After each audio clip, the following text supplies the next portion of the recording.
Hello, my name is Kate and welcome to part 6 of York City Church's retelling of the extraordinary story of Jesus. Whether you would call yourself a Christian or not, we invite you to participate with us in the final events of Jesus' life. Let's listen together to the next part of the story.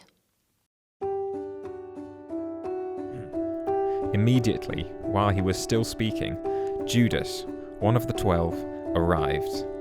And with him there was a crowd with swords and clubs from the chief priests, the scribes, and the elders.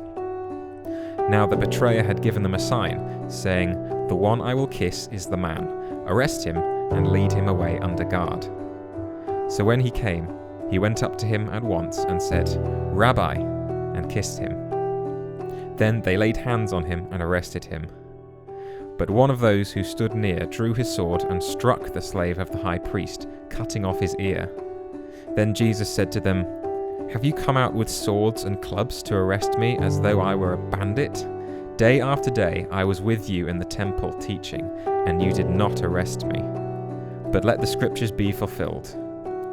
All of them deserted him and fled.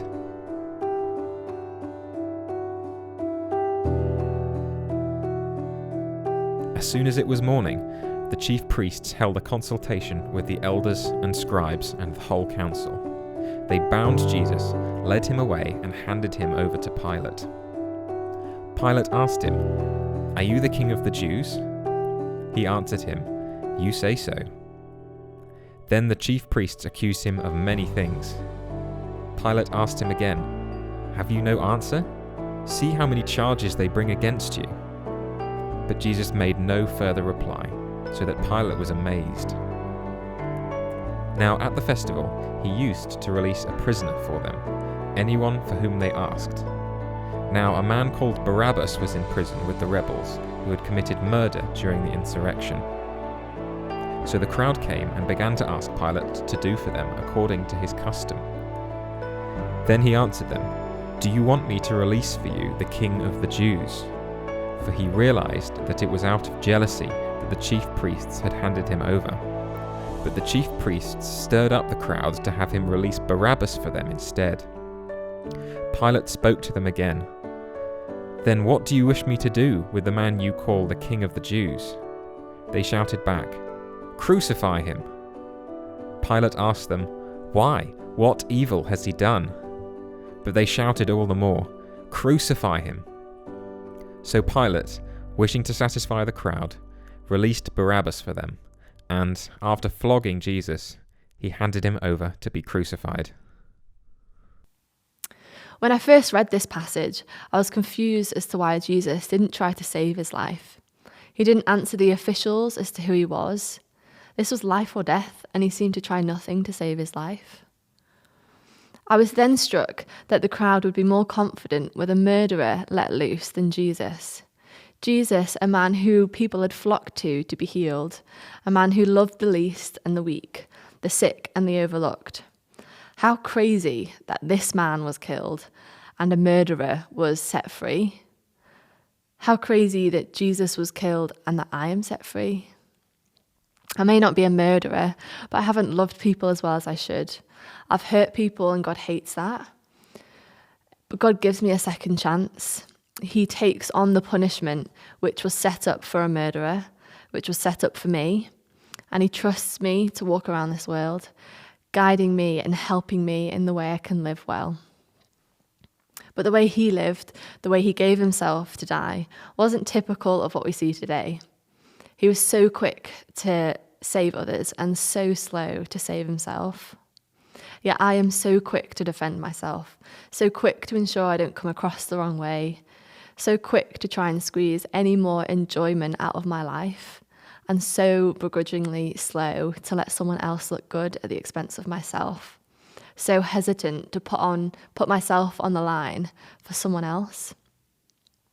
Jesus didn't need to defend himself.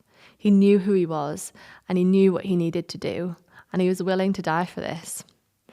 He didn't justify to others who he thought he was, but was more concerned about who they thought he was, who I think he is. This was a big question for me when figuring out what I believed as a teenager. I I came to realise that no historian would deny the fact that Jesus existed. There is ridiculous amounts of evidence to prove this man, Jesus, who claimed to do miraculous things, walked the earth 2,000 years ago. However, whether he was who he said he was could be up for debate. So I did lots of research, questioning and grappling, and I realised that he could either be a liar, mentally unwell, evil, or who he said he was, the Son of God.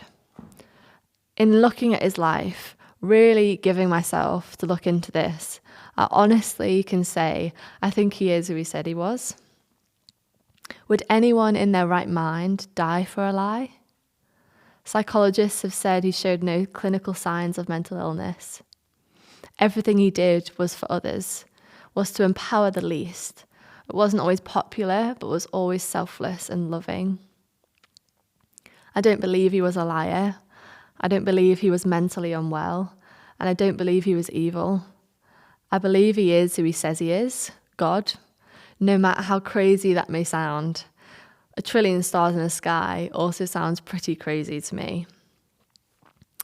So when reading this passage, being perplexed as to why Jesus didn't try to defend himself, I am struck by his selflessness. And in hearing the question he asks, "Who do you say I am?" I see he is more concerned about who we say he is, because it is through believing in him, accepting his sacrifice, that saves us. He could be confident enough in who he was to die the most unpopular, unglamorous death. But he wanted us to answer this question for ourselves. Who do you say I am?